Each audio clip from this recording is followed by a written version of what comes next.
I used to think waking up at 3 a.m. was just a weird sleep cycle thing, until something started waking me up on purpose. There's a room in my house that I try not to talk about. Even now, I hesitate calling it mine. I used to sleep there when I was younger, but I stopped, mainly because of how it made me feel. I don't mean uncomfortable, I mean watched. Like I wasn't ever really alone in that room. To most people, it probably just looks like a normal bedroom. A twin bed pushed into the corner, a standing mirror in front of the closet doors, and a dusty bookshelf full of things I never bothered to throw out. But if you ever spend a night in there, you'd understand why I'm writing this. It started a few weeks ago.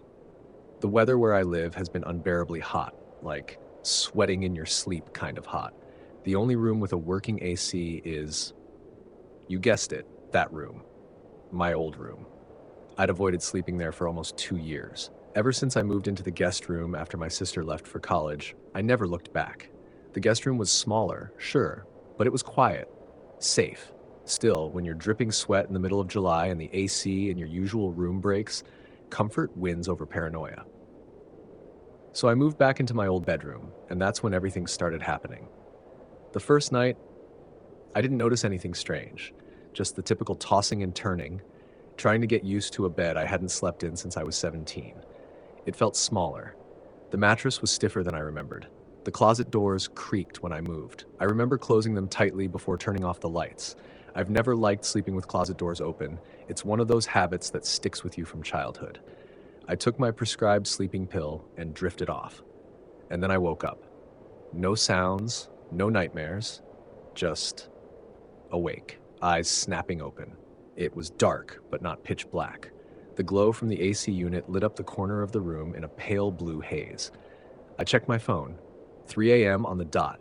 My heart was racing for no reason, like I had been startled awake, but there wasn't any noise. No reason to be awake. I laid there for a while, feeling uneasy, until I finally drifted back to sleep. The next night, same thing. 3 a.m. Wide awake. The third night, again, exactly 3 a.m. I wouldn't be writing this if it only happened once or twice, but this has gone on for 7 nights straight. Around the fourth night, I started noticing little things. Changes in the air. The smell. The room had always carried a faint scent, maybe old wood, maybe dust, but now it felt damp, like the air inside the room was thicker than anywhere else in the house.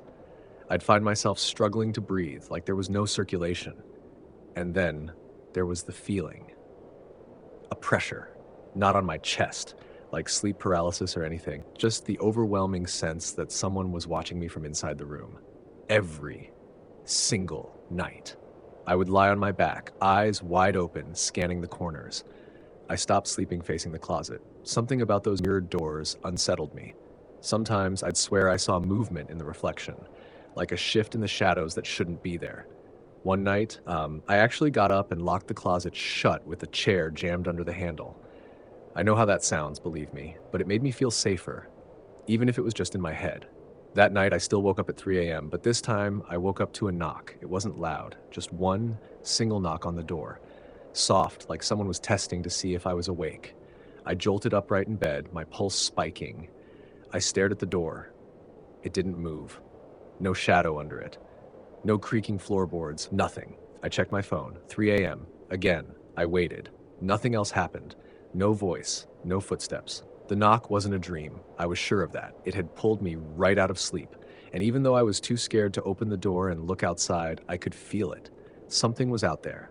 Not someone, but something. Waiting, listening. The next morning, I asked my family if they'd been up around 3 a.m. My mom said no. My dad sleeps like a rock. My younger brother hadn't even stirred. It couldn't have been anyone else in the house. So I did what any sleep-deprived, slightly terrified person would do. I went back to the guest room. I was hoping the knock, the wake-ups, the bad energy, all of it, would stay in that room. But it didn't. The first night back in the guest room, I locked the door, closed all the windows, and slept with the hallway light on. But that didn't stop the knock. 3:05 a.m. Tap, tap, tap. It was softer this time, but still unmistakable. A rhythm. 3 taps. Not like knocking to come in, more like marking time. A pattern. I froze. The knock hadn't come from the door. It came from inside the room, on the wall behind me. I didn't sleep for the rest of the night. I've tried to rationalize everything. I've Googled every possible explanation: circadian rhythm disruption, cortisol spikes, insomnia cycles. But here's the thing: my sleeping pills should knock me out. They always have. I've been on the same dose for over a year, and until now, I've never woken up in the middle of the night unless there was an emergency. And yet, something has been waking me at exactly 3 a.m. My theory? Negative energy, invites things. Maybe not ghosts, maybe not demons, but something darker, something that feeds off fear, sadness, and vulnerability. That room has seen a lot: depression, panic attacks, nights spent crying in bed. And I think maybe it soaked all that up, maybe it's alive in a way, and maybe it doesn't want me to leave this time.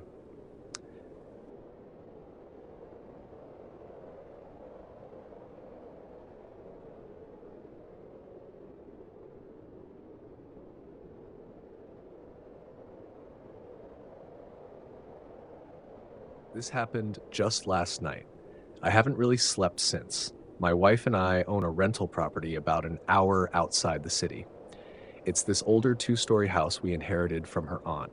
We've been trying to rent it out for a few months now, but it's been sitting empty while we handle some paperwork and maintenance. We installed a few security cameras around the place, not just for potential break-ins, but mostly for peace of mind. Motion detection, night vision, the works. Nothing fancy, just enough to keep an eye on things from our phones. Around 10:08 p.m., my wife got a notification. Motion detected in the basement, she said, holding up her phone like she expected me to explain it. I was just about to go to bed, but something about her voice stopped me cold. It wasn't the message. It was how quiet she got after reading it. I looked at the screen. Sure enough, grainy footage of the basement flickering to life. One of the lights was on. The camera didn't show much, just the far corner of the basement, a few paint cans, an old rocking chair. The light was swinging a bit, like someone had just walked under it, but there was no one there. "I'll go check it out," I said, almost immediately regretting it. She looked at me like she was hoping I'd say anything else. "Just text me if more alerts come in," I added. I tried to sound casual, like it was nothing, but my skin was already crawling. It took me about an hour to get there. The drive was uneventful, mostly highway and long country back roads. But the closer I got to the house, the heavier the silence became. No music, no radio, just the hum of my tires and a growing sense of dread. I pulled into the gravel driveway around 11:30. The house sat at the edge of a cluster of trees, its silhouette cut sharp against the sky. Even in the dark, I could see the faint yellow glow leaking from one of the basement windows. That light wasn't supposed to be on. I parked, left the engine running, and stepped out. The cold hit me immediately, sharper than it should have been for May. I circled the house slowly, checking each window and door. Everything was shut, locked, no signs of forced entry. I tried to rationalize. Maybe I left the light on last time. Maybe a bulb finally flickered to life on its own. I didn't believe it, but it was better than what I was really thinking. My phone buzzed. It was my wife. Another alert, upstairs this time. "One of the bedrooms," she said. Her voice was thin and distant. "Probably just me outside the window," I said. "I'm about to head in." That was a lie. I hadn't even touched the front door yet. I just didn't want to admit I was afraid. I took a deep breath, pulled out the keys, and unlocked the door. The house greeted me with silence. Not the comfortable kind either, the kind that makes your ears ring, the kind where you feel like something is waiting for you to make a sound. I stepped inside and called out, "Hello? Anyone in here?" I tried to make my voice loud and confident. "I already called the police. They'll be here in 5 minutes." Nothing, no footsteps, no reply. I walked room to room, flipping on lights, checking corners, closets, behind doors. Everything was exactly where we left it. Empty. Then I headed for the basement. The door creaked open with a sound that felt almost too loud. The basement light was still on, casting long shadows across the stairs. I hesitated. The basement in this house has always been off. The ceilings are low, the walls unfinished, cold concrete and exposed beams. The air down there never really warms up, no matter the season. And that light, it was swinging gently, like someone had just walked past it. Only that light, none of the others. I told myself it was a draft, but the air was completely still. I gripped the railing and walked down slowly, each creaking step making my stomach knot tighter. I looked around, empty, no signs of anyone. I checked the corners, even behind the furnace. Still nothing. I pulled out my phone flashlight, then reached for the string and pulled the light off. And that's when I heard it. A loud bang upstairs, like a door slamming. I froze, heart pounding in my ears. I couldn't tell which room it came from, but it was loud, sudden, deliberate. I didn't think, I just ran. Up the stairs 2 at a time. My hand barely touched the front doorknob before I yanked it open, and that's when I heard it. A voice from the basement. Not loud, not angry, just quiet and flat, childlike. "I don't like the dark. Please stay." I slammed the door behind me and sprinted to my car. As I backed out of the driveway, I saw something that made my blood run cold. The basement light was back on. I didn't stop, didn't even look back a second time. I called my wife. She picked up immediately. "I'm coming home," I said. "Something's wrong with that house." She didn't say anything for a second. Then, quietly, "I just got another alert. Same bedroom, just now, while we've been on the phone." The rest of the night is kind of a blur. I barely slept, just laid in bed staring at the ceiling. My wife stayed up too. We were both shaken. Something about the voice had lodged itself in my head. It didn't sound threatening, but it didn't sound human either. It sounded like it was trying to imitate a person, like something pretending to be a child. Just before dawn, I checked the camera history. I shouldn't have. There was a clip from the basement, time-stamped just a few minutes after I left. It showed the light turning back on by itself. Nothing else, at first. Then, barely visible at the edge of the frame, the rocking chair started to move. Back and forth, and then a figure stepped into view. Not a person, not exactly. It was small, hunched, hair hanging down past its face, and it stood there for almost 5 full minutes, staring at the camera. Then, in one jerking, unnatural motion, it turned toward the stairs and disappeared out of frame. I turned off the app. I haven't opened it since. We called a friend who works in real estate and asked him to handle the rental from now on. We're not setting foot in that house again. I don't know what I walked into that night. I don't know what's living in that house, but it doesn't look dark, and it didn't want me to leave.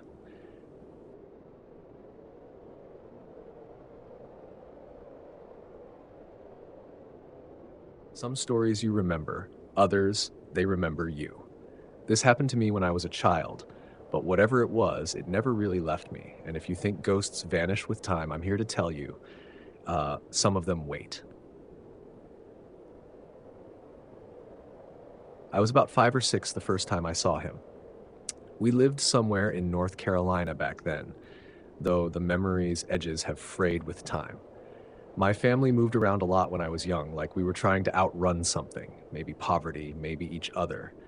Every Thursday, we'd visit my aunt and uncle's house, which sat like an afterthought on the edge of thick woods near a rundown rodeo.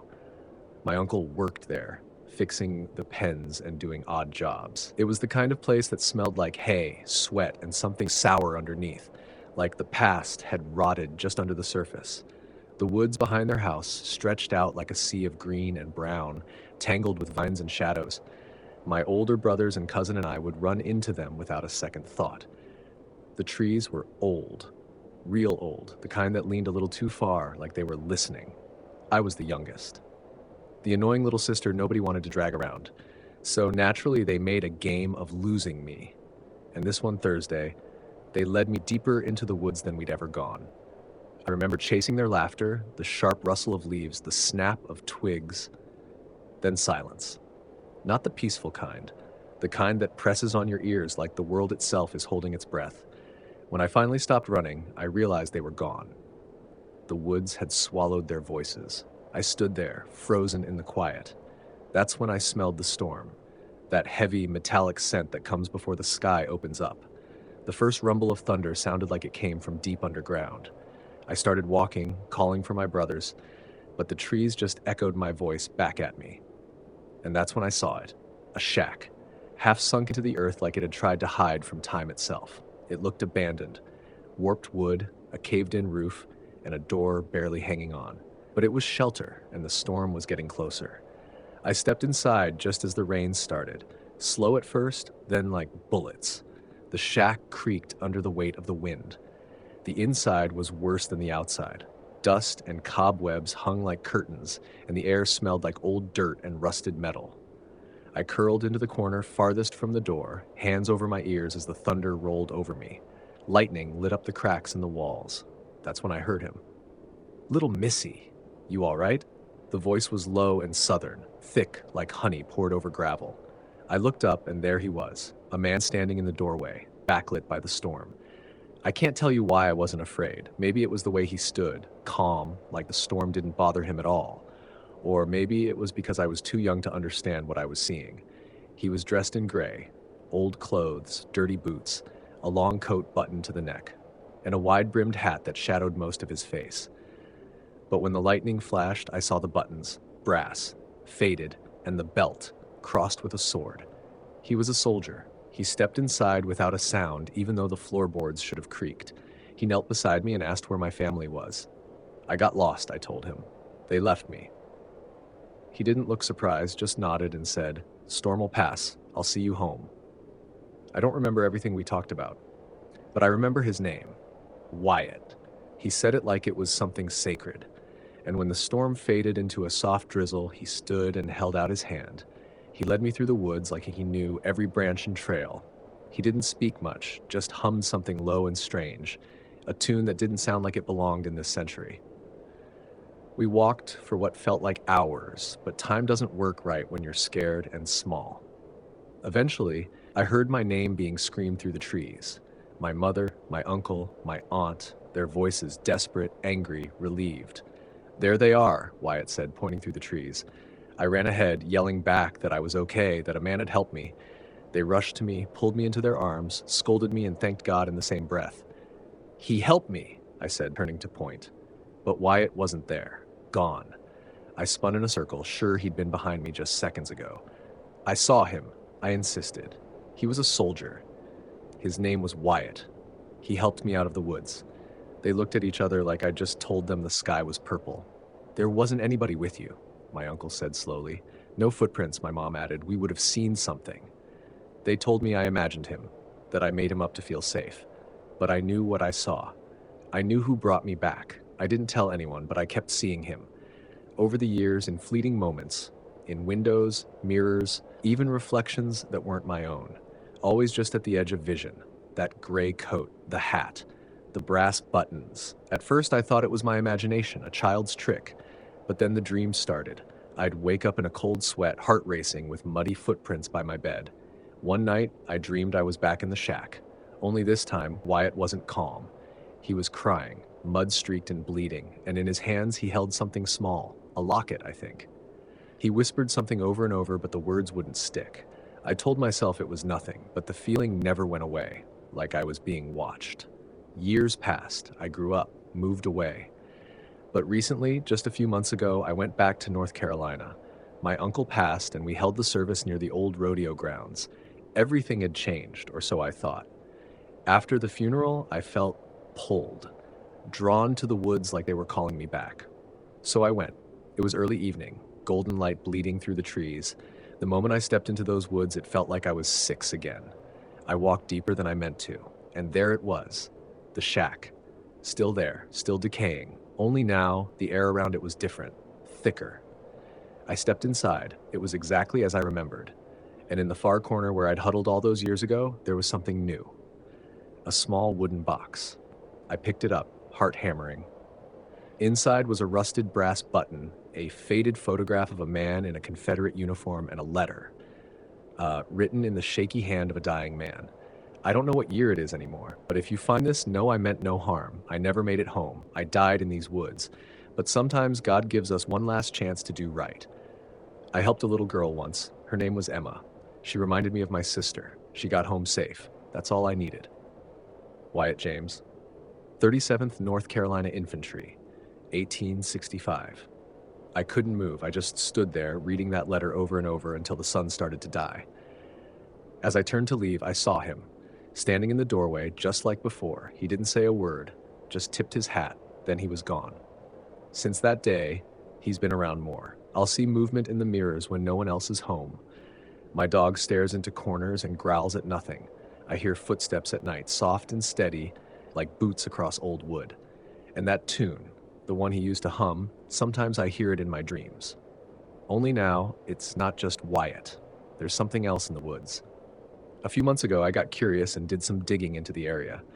Found out those woods were used as a makeshift battlefield in the last days of the Civil War. Dozens died there, mostly from infection and exposure. But one story stood out. A soldier named Wyatt James went missing during a supply run and was never found. Locals claimed his ghost wandered the forest looking for redemption. Some say he appears to lost children. But here's the part that chills me. Wyatt wasn't alone.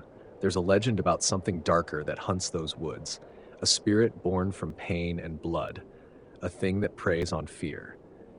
And Wyatt, he may have been protecting me from it. Because now, I don't just see him. I see something else.